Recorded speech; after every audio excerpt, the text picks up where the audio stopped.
Facebook has been in the news repeatedly for censoring users. I'm not going to go through the history of Facebook censorship.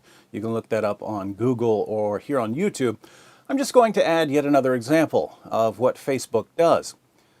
Earlier today, I got a YouTube message threatening to sodomize me and my mother. I responded to the message, took a screenshot, and posted the screenshot on Facebook with a warning that the threat contained graphic language. Just so you know what was said, here's the screenshot.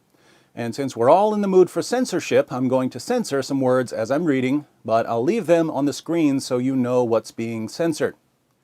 From Adil Abba, we have: censored, you censored, and yes, your mom is a good censored. Sucker, you censored, censored. If you were in front of me, I would censored, you and your mom censored. And now for my epic reply. Hi Adil, speaking of mothers, yours must be so proud that she's raised such a bright light for Islam. Of course, some people reading this comment may think that I'm being sarcastic, but you and I both know that your language is exactly what we should expect from such a devout follower of Muhammad. After all, Muhammad declared, "If anyone proudly asserts his descent in the manner of the pre-Islamic people, tell him to bite his father's penis, and do not use a euphemism." Mishkat al-Masabi. Likewise, Abu Bakr, Muhammad's closest companion and the first of the rightly guided caliphs, once told a pagan, "Go suck the clitoris of a lot."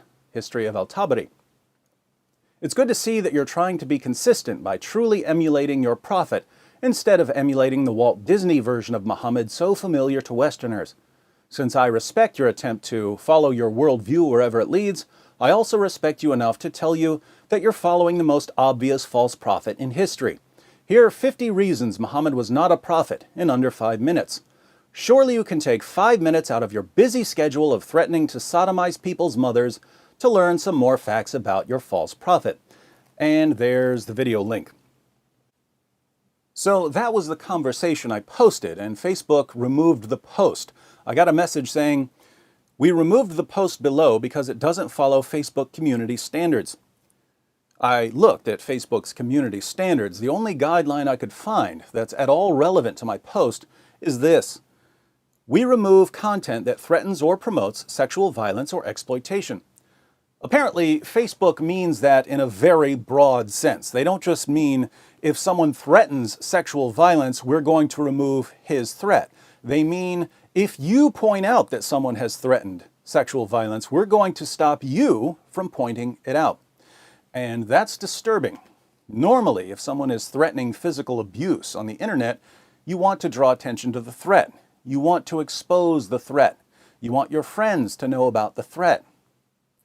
But Facebook's policy doesn't allow that. The policy now is, if someone threatens to sodomize you and your mother, just keep your mouth shut about it. If you see something, say nothing.